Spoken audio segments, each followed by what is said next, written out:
Bab Delapan membahas titik belak AI generatif. Teknologi ini menyebar jauh lebih cepat dibandingkan teknologi pengganggu sebelumnya, sehingga masyarakat memiliki waktu yang lebih sedikit untuk belajar, menyesuaikan sikap, dan memahami akibatnya. Bab ini menelaah peluang ekonomi, perubahan mesin pencari, sistem multimodal, perlombaan perusahaan teknologi, dan arus investasi. Namun, penulis juga menekankan perlunya memisahkan gegap gempita dari kenyataan. Bias, halusinasi, penuaan AI, fondasi data yang rapuh, tekanan penerapan, keterbatasan keterampilan, dan ketimpangan sosial menjadi bagian penting pembahasan. Perbedaan utama AI generatif dibandingkan teknologi baru sebelumnya adalah kecepatan penyebarannya. Templosio memampatkan cakrawala waktu dari abad menjadi dasawarsa, tahun, bulan, lalu minggu. Kurva produktivitas AI juga dapat bergerak lebih cepat. Pertumbuhan yang sangat pesat membuat masyarakat tidak memiliki banyak waktu untuk merespons. Penulis menilai bahwa penerapan secara bertahap lebih baik daripada penerapan sangat cepat di seluruh sektor karena memberi masyarakat kesempatan memperbarui pengetahuan, menangkap sikap terhadap berbagai kemungkinan, serta memahami implikasinya. AI generatif mempersempit ruang belajar dan penyesuaian tersebut. Bab ini mengacu pada penelitian tentang kurva J produktivitas dalam perubahan teknologi. Polanya menunjukkan bahwa produktivitas dapat mengalami masa perlambatan sebelum memasuki tahap percepatan. Pendanaan perusahaan rintisan AI menunjukkan perubahan yang sangat besar, dari $500 juta pada tahun 2010 menjadi $4,2 miliar pada tahun 2016. Pada paruh pertama tahun 2023 saja, perusahaan rintisan terkait AI memperoleh $25 miliar. Angka-angka tersebut menggambarkan besarnya harapan pasar sekaligus cepatnya tekanan untuk bergerak. Meskipun hasil produktivitas dan penerapan nyata belum tentu muncul pada kecepatan yang sama. AI generatif dengan cepat menangkap imajinasi masyarakat. ChatGPT mencapai 1 juta pengguna hanya dalam beberapa hari setelah diperkenalkan. Bab ini mengutip proyeksi pasar yang sangat berbeda. Satu perkiraan menilai AI generatif dapat berkembang menjadi industri $3 triliun dalam beberapa tahun. Sedangkan proyeksi lain memperkirakan pasar $1,3 triliun dalam 10 tahun dari ukuran sekitar $40 miliar pada tahun 2022. Angka pasti sulit ditentukan dan pandangan para analis berbeda-beda. Namun, semua proyeksi yang dikutip memiliki kesamaan. AI dipandang sebagai pasar pertumbuhan besar. Munculnya sistem percakapan AI memicu perdebatan tentang masa depan mesin pencari. Kemampuan memahami pertanyaan dan menjawab secara percakapan dapat menciptakan kembali atau bahkan menggantikan pencarian tradisional. Bab ini juga membahas sistem multimodal yang dilatih menggunakan teks, gambar, dan suara. Kemampuan tersebut membuka kemungkinan AI untuk menganalisis dan menanggapi masukan visual serta pendengaran, bukan hanya tulisan. Dalam bidang desain, hiburan, dan pemasaran, integrasi ini dapat menghasilkan alur kerja yang lebih efisien dan solusi yang baru. Perubahan tersebut sekaligus memperkuat persaingan di antara perusahaan teknologi.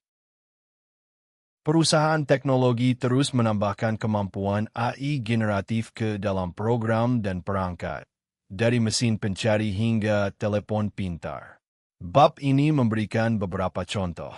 Robot humanoid dilatih mengenali wajah dan menentukan siapa yang memperhatikan percakapan. Teknik belajar melalui peniruan melatih jaringan saraf dengan mengamati manusia melakukan tugas. Salah satu sistem belajar dari 70.000 jam permainan Minecraft. AI juga dapat mengalahkan manusia dalam permainan strategi, meniru suara manusia, mencoba membuat entitas digital abadi, dan menghasilkan gambar hanya dari penjelasan pengguna. Contoh-contoh tersebut memperlihatkan perluasan kemampuan yang sangat cepat. Arus aktivitas AI terjadi ketika banyak investor mencari peluang besar baru setelah keruntuhan mata uang kripto dan kekecewaan terhadap metaverse. Pada tahun 2023, hampir 10 miliar dolar mengalir ke perusahaan rintisan AI generatif. Lebih dari 2 kali lipat investasi tahun sebelumnya yang mencapai 4,4 miliar dolar. Namun, sebagian investor, pemimpin, dan insinyur melihat tanda-tanda bui pasar. Nilai nyata AI dan jalur menuju keuntungan belum jelas. Kenaikan nilai pasar mengingatkan pada gelembung perusahaan internet akhir dekade 90-an.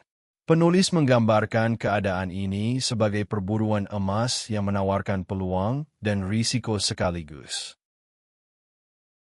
Para eksekutif bergegas menunjukkan bahwa perusahaan mereka akan menjadi penerima manfaat awal AI. Namun, analisis yang dikutip menunjukkan bahwa sebagian besar pernyataan tersebut baru sebatas pembicaraan. Dampak ekonomi AI akan terbatas jika jutaan perusahaan di luar pusat teknologi tidak mengadopsi dan mengintegrasikannya ke dalam perencanaan strategis jangka panjang. Penulis menekankan bahwa penyebaran peningkatan teknologi sama pentingnya dengan inovasi bagi pertumbuhan jangka panjang. Urutannya bukan berhenti pada penemuan. Teknologi perlu diadopsi, diintegrasikan ke proses dan strategi, kemudian menghasilkan perubahan ekonomi yang nyata. Model AI generatif mengubah cara industri teknologi memandang inovasi dan mesin penggeraknya, yaitu laboratorium penelitian perusahaan. Laboratorium yang bersaing menggabungkan daya komputasi perusahaan besar dengan kemampuan ilmuwan komputer terbaik. Perusahaan teknologi utama berlomba membangun teknologi tercanggih dan menjadi wahana AI yang paling banyak digunakan. Pemenangnya dapat memperoleh pengaruh besar terhadap kehidupan jutaan bahkan miliaran konsumen. Persaingan ini menimbulkan tekanan di dalam perusahaan untuk bergerak semakin cepat. Namun, kecepatan perlombaan dapat mendahului kemampuan organisasi dan masyarakat untuk memahami risiko serta dampaknya. Untuk memahami dampak nyata AI generatif, penulis meminta pembaca memisahkan gegap gempita dari kenyataan.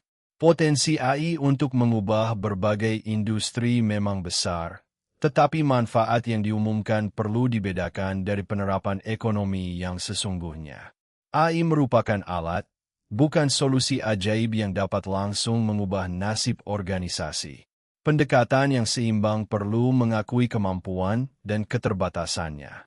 Bab ini juga menegaskan bahwa AI adalah pelengkap kecerdasan manusia, bukan penggantinya. Nilai tidak muncul hanya karena sebuah organisasi membeli teknologi. Nilai lahir ketika teknologi digunakan secara tepat dalam konteks, tujuan, dan proses manusia yang jelas. Salah satu keterbatasan terbesar AI adalah kemampuannya melestarikan bias, terutama pada sistem percakapan. Sistem dapat tanpa sengaja mencerminkan prasangka dalam data pelatihan. Pendapat dari internet dapat disajikan seolah-olah merupakan fakta yang telah diperiksa, dan prasangka masyarakat dapat masuk ke dalam tanggapan. Ketika algoritma memproses data dalam jumlah sangat besar dan mengambil keputusan berdasarkan pola, bias yang ada dapat dipertahankan atau diperkuat. Penulis mengajukan pertanyaan etis penting. Jika jutaan manusia terpapar bias melalui miliaran interaksi AI, apakah teknologi tersebut dapat membentuk kembali pandangan dan keyakinan manusia? Sistem percakapan dapat mengalami halusinasi, yaitu menghasilkan informasi yang salah, aneh, atau tidak masuk akal dan menyajikannya sebagai fakta. Bab ini juga menyebut penuaan AI, keadaan ketika kinerja algoritma memburuk dari waktu ke waktu. Penelitian yang dikutip memperkirakan bahwa, bahkan ketika kondisi dirancang untuk mencegahnya, Sistem percakapan masih menciptakan informasi sedikitnya 3% dan dapat mencapai 27%. Karena sistem dapat memberikan jawaban dalam jumlah dan bentuk yang hampir tidak terbatas. Tidak ada cara yang jelas untuk menentukan secara pasti seberapa sering halusinasi terjadi. Masalah ini membuat keandalan dan pengawasan menjadi sangat penting. Penulis mengajak pembaca melihat AI seperti bangunan 3 dimensi. Dalam bangunan fisik, kekuatan fondasi menentukan umur dan efisiensi seluruh struktur. Lantai atas yang kokoh tidak berarti banyak jika fondasinya retak. Hal yang sama berlaku pada AI kelemahan dalam data. Asumsi atau lapisan dasar dapat membahayakan seluruh sistem dan menghasilkan kesalahan, bias, atau ketidakefisienan pada tahap berikutnya. Memperkuat fondasi dapat meningkatkan ketahanan dan ketepatan hasil, tetapi penulis mengakui bahwa pekerjaan tersebut lebih mudah dikatakan daripada dilakukan dan mungkin belum menjadi kenyataan praktis dalam waktu dekat. Bab ini menampilkan dua pandangan dalam komunitas AI. Satu pandangan menilai alat perlu ditunjukkan kepada dunia sejak dini, walaupun masih rusak, agar masyarakat memberikan masukan dan proses perbaikan dapat diulang. Pandangan lain memperingatkan bahwa AI berada di ambang kemampuan menciptakan alat yang dapat sangat merusak peradaban manusia, sehingga para pesaing perlu bergerak lebih hati-hati. Peluang usaha dan keuntungan yang sangat menarik dapat mendorong teknologi melewati titik tanpa jalan kembali terlalu cepat. Perdebatan ini menunjukkan ketegangan antara belajar melalui penerapan terbuka dan kewajiban mencegah dampak yang belum dipahami. Jika AI diterapkan penuh pada pencarian internet dan penciptaan isi, teknologi tersebut dapat meresap ke hampir semua hal yang berada di dunia daring. Penerapan itu dapat terjadi tanpa persetujuan atau pengetahuan pengguna. Penulis membandingkannya dengan iklan dan algoritma rekomendasi yang sudah ada, tetapi dalam bentuk yang jauh lebih cerdas dan diterapkan pada hampir setiap kegiatan daring. Kelompok yang relatif kebal hanya merupakan jumlah yang semakin kecil, yaitu mereka yang berada di bawah kesenjangan digital atau dengan sengaja memilih untuk tidak terhubung. Keadaan ini menimbulkan pertanyaan tentang kendali, persetujuan, dan kemampuan manusia untuk benar-benar memilih keluar. Sebagian besar orang yang bekerja di bidang AI tidak memperkirakan kemajuan akan segera melambat. Perusahaan menambah daya komputasi untuk melatih sistem, sementara biaya komputasi menurun. Namun, bab ini mengidentifikasi beberapa faktor pembatas. Pengembang diperkirakan dapat kehabisan data bahasa berkualitas tinggi sekitar tahun 2026 karena penggunaan data pelatihan melampaui produksi teks baru.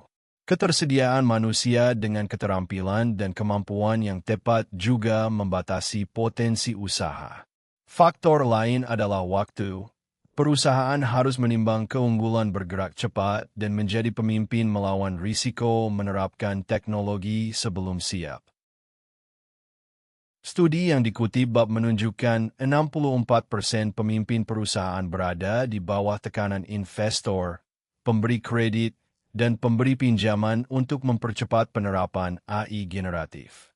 Namun, 60% belum memiliki strategi terpadu untuk mengintegrasikan teknologi tersebut ke seluruh organisasi. Kesenjangan ini menunjukkan bahwa desakan eksternal tidak selalu diikuti kesiapan internal. Banyak perusahaan menyatakan komitmen terhadap AI tetapi belum benar-benar menerapkannya.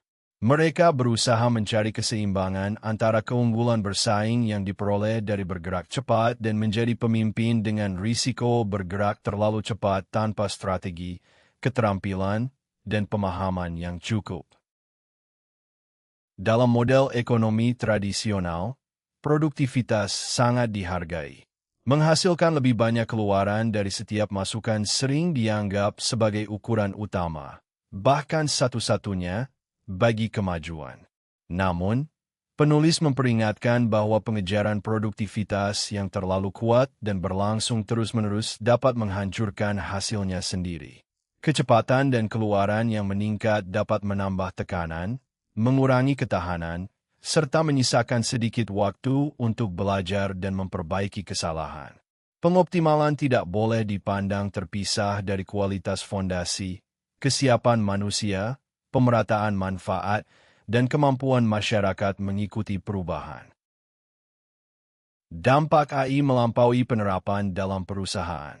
Ketika dunia bergerak cepat, banyak orang dapat merasa ditinggalkan. Kemajuan eksponensial menuju digitalisasi seluruh dunia menciptakan lebih banyak miliarder, dari pemodal usaha hingga bintang media digital, sementara kelas menengah menyusut secara perbandingan. Masa depan dekat menjanjikan pusaran digitalisasi yang lebih besar dan lebih cepat.